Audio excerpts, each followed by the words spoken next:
Selamat siang, kami dari kelompok F3, mata kuliah PSC1 kelas F. Pada kesempatan kali ini kami akan menjelaskan laporan pleno kami dari modul 1 sampai 7. Dimulai dari unit 1 yaitu pengkajian potensi permintaan. Produknya, kami menggunakan memilih produk test organizer. Untuk alternatif produknya ada 10, bisa dilihat. Yang pertama sampai 10. Varian yang terpilih ada 4, yaitu produk pertama, produk kedua, kelima, serta ketujuh. Segmentasi pasarnya dari faktor geografis, kami ingin pemasaran produk dilakukan ke seluruh Indonesia. Pada demografisnya bisa dilihat untuk jumlah pekerja formal, siswa sekolah, serta mahasiswa. Atau psikografisnya, kami kode ini menargetkan ke orang yang terbiasa rapi dan tertata dalam meletakkan satu barang atau perilaku tingkat pemakaian yang tinggi disebabkan penggunaan produk setiap hari.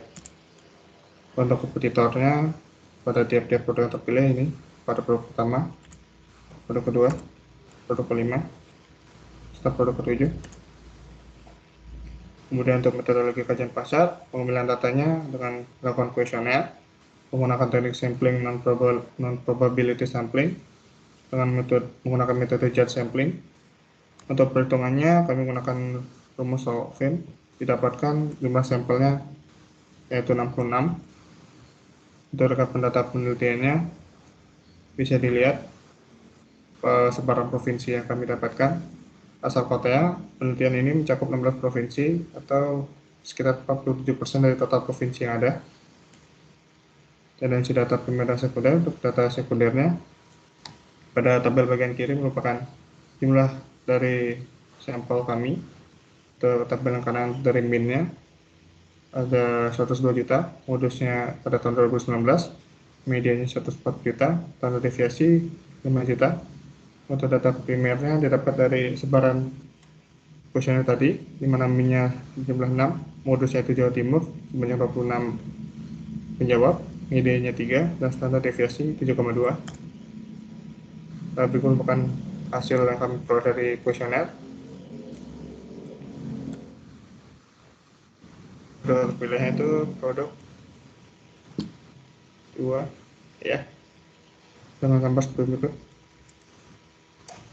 Tahap pengenalan masuk ke analisis PLC, ada 4 tahap, yaitu tahap pengenalan, tahap pertumbuhan stabil, dan tahap puncak. Untuk produk kami bisa dibilang masuk ke tahap pengenalan karena belum banyak orang-orang di luar sana tahu mengenai produk milik kami.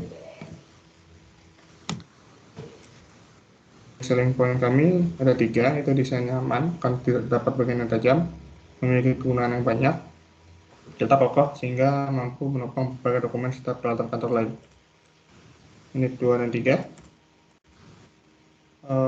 Pada brainstorming unit 2 didapatkan ide yaitu menambahkan gantungan untuk menaruh kunci pada bagian samping produk, menambahkan mini pocket samping produk, serta produk dapat digantung pada dinding.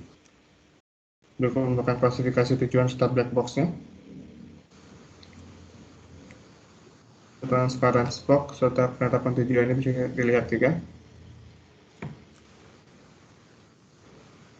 Penetapan spesifikasinya, pertama untuk ukuran desain, kami ingin ukurannya 34 x 33 x 23 cm, terdapat minimal 3 sekat, serta berat tidak lebih dari 1 kg. Untuk kualitasnya, kami ingin material yang kokoh. Kemudian untuk biaya terjangkau, kami tidak ingin produksi tidak lebih dari 200.000. Umur pakainya kami ingin paling tidak dapat bertahan selama 4 tahun. Berikut merupakan hoki dan gambar produk kami.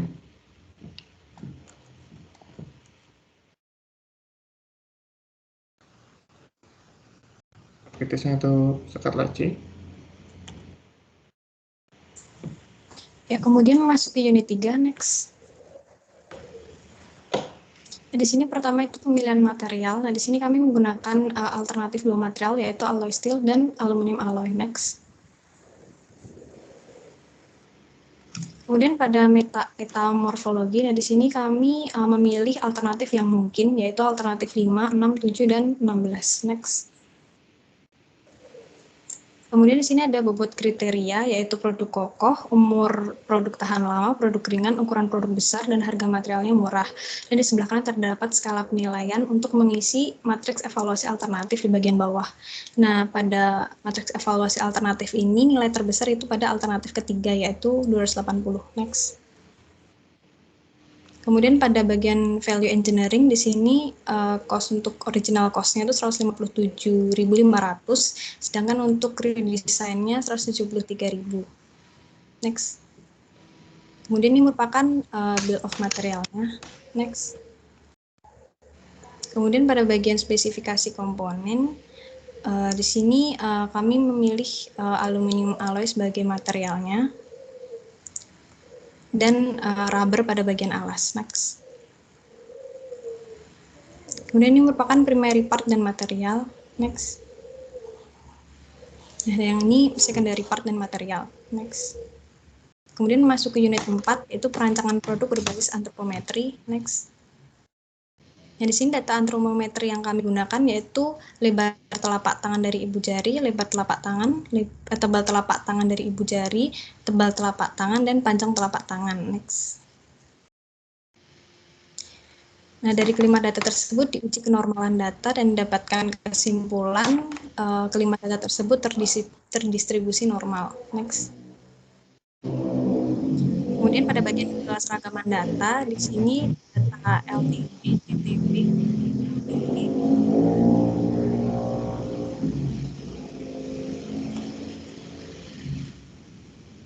nah, PTT dan TTT itu didapatkan nilai itu seragam karena nilai subjeknya itu di antara nilai.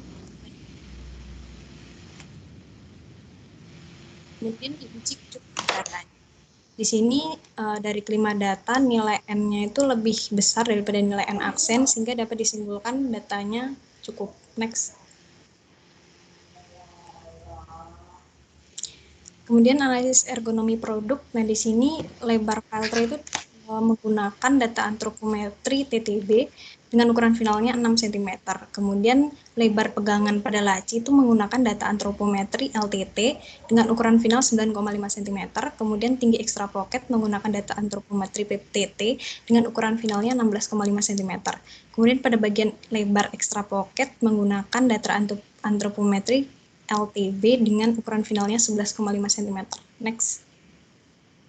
Kemudian ini merupakan gambar-gambar 3D produk. Next. Ini gambar produk utuh, proyeksi produk,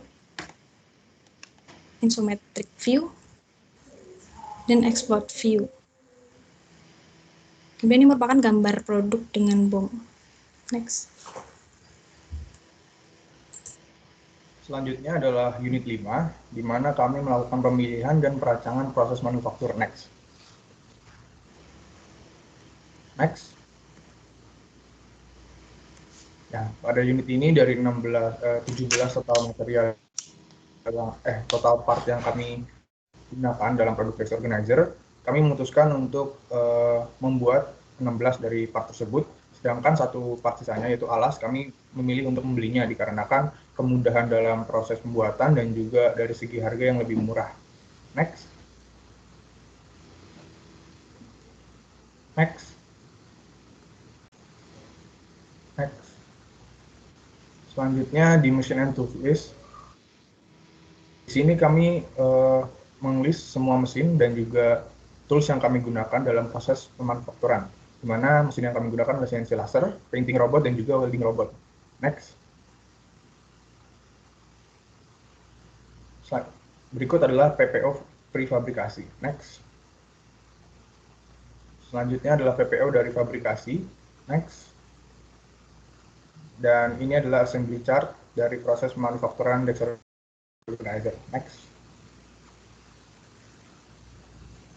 Selanjutnya adalah PTK-PTK, di mana di sini dibagi dalam prefabrikasi, fabrikasi, dan juga assembly. PTK-PTK ini digunakan untuk mengukur beban tugas dari tangan kanan dan juga tangan kiri. Next.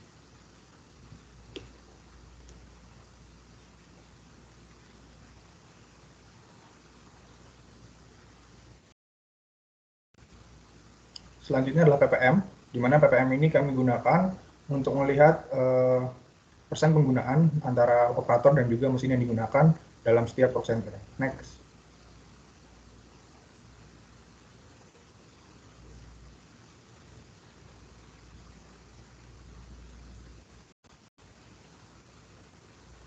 Selanjutnya data produksi, di mana kami menggunakan laju permintaan produksi kami dari unit 1 sehingga didapatkan kapasitas pabrik, di mana pabrik harus mampu untuk memenuhi 12.350 unit per bulan. Next.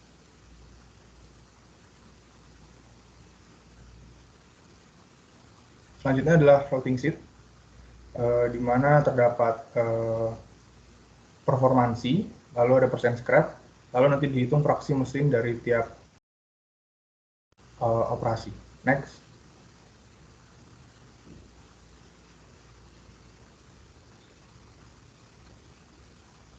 Lalu ada tabel kebutuhan bahan baku, di mana terdapat daftar dari nama part yang kami butuhkan, serta dimensinya. Next. Lalu di sini dari penggunaan material ya. Next. Lanjut ke unit 6, perancangan stasiun kerja. Next. Pada unit ini kami menggunakan 4 data antropometri, yaitu tinggi pinggang, jangkauan tangan, panjang bentang tangan, dan juga lebar telapak tangan, yang digunakan untuk mengukur dimensi dari meja stasiun kerja kami. Dan dari keempat data tersebut telah kami uji kenormalan datanya, dan diketahui bahwa data-data tersebut telah normal. Next. Dan begitu juga dengan uji keseragaman data, keempat data tersebut telah seragam. Next. Begitu juga dengan uji kecukupan data, nilai N aksen dari data antropometri tersebut telah menunjukkan bahwa data tersebut telah cukup. Next. Selanjutnya adalah ergonomi fasilitas kerja. Di sini terdapat 4 data dimensi yang telah digunakan, lalu terdapat kebutuhan kelonggaran sehingga dapat ukuran final. Untuk tinggi mejanya ukuran final 91 cm, untuk panjang meja 181, untuk lebar meja 85 cm, sedangkan untuk panjang gagang 95 cm. Next. Jadi berikut adalah fasilitas kerja dari meja yang telah kami rancang sebelumnya. Next. Dan ini adalah graf 2 dimensi. Lalu ini terdapat manekin yang kami gunakan. Ini ada dalam proses pelubangan. Next. Ini untuk pemotongan. Next. Ini untuk pengecatan menggunakan welding robot. Next. Dan yang terakhir untuk pengelasan. Next. Dan ini adalah pembautan. Selanjutnya kami melakukan analisis rula, dan diketahui bahwa semua analisis tersebut menunjukkan skor yang aman, sehingga tidak diperlukan adanya perbaikan. Next. Selanjutnya adalah work remit yang kami lakukan pada setiap work center, yaitu ada pemotongan. Next. Pemotongan, drilling, pengelasan, pengecatan, dan juga pembautan. Next. Selanjutnya adalah unit 7, manufakturan produk. Next.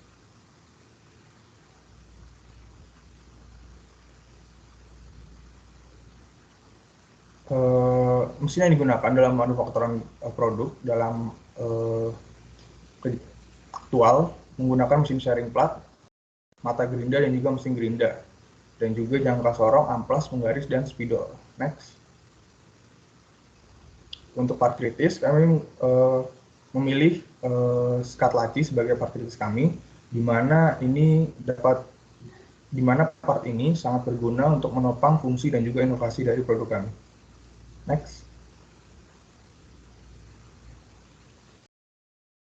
Jadi untuk rencana proses manufaktur terdapat 4 tahapan atau langkah, Yang pertama adalah tahap awal dan pengkajian pasar, tahap desain produk, tahap mencari bengkel, dan juga tahap manufakturan atau pembuatan. Next. Selanjutnya adalah evaluasi manufaktur. Dalam pengukuran dan pemotongan dan juga penghalusan, pada unit sebelumnya kami telah menentukan bahwa kami ingin menggunakan mesin CNC atau mesin otomatis. Tetapi dalam aktual digunakan mesin manual, yaitu mesin sharing plat, dan juga untuk penghalusan menggunakan amplas dan gerinda potong. Next.